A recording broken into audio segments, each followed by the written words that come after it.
So, Sadhguru, the question is that I am very attached to my studies and to my work, sometimes to an extent that I have nightmares about pending deadlines and pending assignments. At a B school where there's so much of competition and pressure, these problems have just amplified. And I feel very difficult to share this with my friends and family who are not here because that would worry them. I have a constant sense of despair, and I feel better only if I hear some good news like good grades, and even then, it's very short-lived. So Sadhguru, my question is that how do I build a healthy detachment from my studies and work?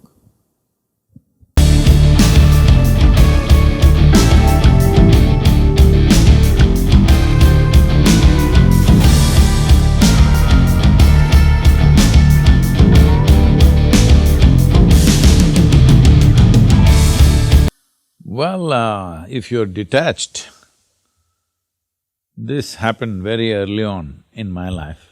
I was very detached from my education. So largely, I did not enter the school gates whenever it was possible. You will also become like that if you're detached I'm saying. So detachment is not what you seek. Right now, what you want is troubling you. That's something that you have to see. It is not your mother's party which is troubling you. What you want to do, you're here because you want to do this, and that's troubling you. Why is this? Well, there are many aspects to this. I think ISB has set up a certain stipulation that if you want to come and study there, at least whatever 1 or 2 years or whatever, you should have worked somewhere. Because they want you to come in a willing mode, not in an unwilling mode, because a whole lot of fresh MBA students may be there because of family pressure or social pressures or something.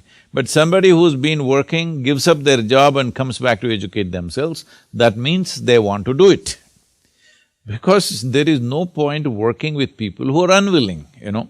You are there because you want it. So what you want is bothering you because you're attached to it. So it's like this, let's say we put you in a football team. But you still did not know how to dribble a ball properly, and ball never comes to you. If it comes to you, it goes away. Naturally, you will be in despair, not because you're attached, simply because there's not enough work gone into it. So right now, is this business school beyond your intelligence? I don't think so. It is very much within your capabilities. It is just that somewhere we are thinking, this is a fundamental flaw in our education system. Somewhere right from your kindergarten school, they have made you misunderstand memory as intelligence. You think memory is intelligence. Well, memory was okay when you had to remember 26 alphabets, you managed to do it. When you had to remember whatever little mathematics, arithmetic, I don't think they're memorizing anymore. When we were growing up, we were supposed to say in our sleep, they'll wake us up and say, 6 into 36, how much? You're supposed to say it, otherwise you're supposed to be dull. Not because you multiply in your mind, you people remember just like that. So memory has been misunderstood as intelligence. In today's world, all of you are exposed to technology, you know a simple machine that you carry in your pocket, a phone, has 10 times or 100 times more memory than you. So your memory is meaningless, I'm saying, it always was. It is useful to a certain extent. So what education should have focused on is raising your level of alertness or attention. Your attention or the quality of your attention can be raised to higher and higher levels. If that happened, believe me, whatever is happening in your business school is not a great challenge for you. It is not at all a challenge for you, I'm telling you. It is a challenge because you come from a education system where memory has been misunderstood. Because memory has been misunderstood as intelligence, you misunderstand thought as the ultimate thing. Thought is just a recycling of the data that you already have. You cannot think about something for which you have no data. Hello? Yes or no?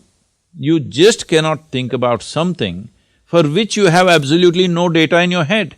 So this means what? You will go on doing permutations and combinations of the same damn things forever, if thought is a premium thing. No, human attention is the real thing. If your attention rises to a certain level of quality, you will see everything, the universe is an unfolding for you. It is not a locked up space, it's an unfolding for you. Your genius will naturally unfold. So this business school will not be a challenge for you. Right now you have to get off that, but you have probably 20 years of training as to how memory is more important than this, because all your examinations were structured in this way, that you drink up a textbook and puke it out on the examination hall.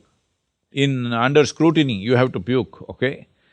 Otherwise you may pick up somebody else's puke. So if you puke it under scrutiny, then you will be declared as the most intelligent man in your batch of students or whatever. So this you must give up, not just for the sake of being in ISB. If you want to be a leader, you need attention. You must be able to grasp things for what they are, not for what you think it is. You can think whatever nonsense you want, but grasping what is there is most important, isn't it? If you want to come up with solutions, you have to grasp what is there. But if you're always thinking, first of all, your thought may not be in reality with the existence that is there. Your thought may be of yesterday, what is today may be totally different. This is happening to a whole lot of leaders, they're living in another time. This is not only business leaders or political leaders, even spiritual leaders, they're all living in another time. They're going on talking about something that happened 1,000 years ago, 2,000 years ago. So this is because they're not alert to the situation there is no aliveness. Life is responding. Life is not remembering something that happened 100 years ago. Life is responding to what is there right now. So the same thing your intelligence has to do, it has to respond. If you respond, believe me, this will not be a challenge, you don't have to be attached or detached to it. That is not what is needed. What is needed is involvement. If there is involvement, there is attention. If there is attention, there is clarity. But right now we are trying to muddle ourselves with thought and memory, too much memory and thought process, so there is no clarity. This means our own intellect has become a kind of a cataract for the deeper intelligence that we are as a life. As a life, there is a fundamental intelligence within this. When I say there is a fundamental intelligence within this, if you… I was just about to say something else. You're a North Indian guy, you just eat roti, all right? You can put a roti in your stomach. If you are South Indian, there's one guy there, I think Arvind is there, he's tasted many more things. Even I have tasted Sadhguru. No, you taste it in North India, you taste idli in North. What I see is, as I move from Tamil Nadu up north, the idli slowly becomes harder. By the time I come to Haryana, it is like a golf ball.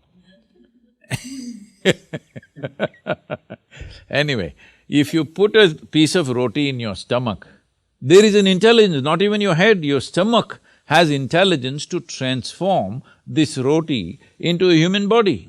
When I say human body, I'm talking about the most sophisticated machine on the planet right now. Most evolved machine on the planet is this one, all right? This is a super computer.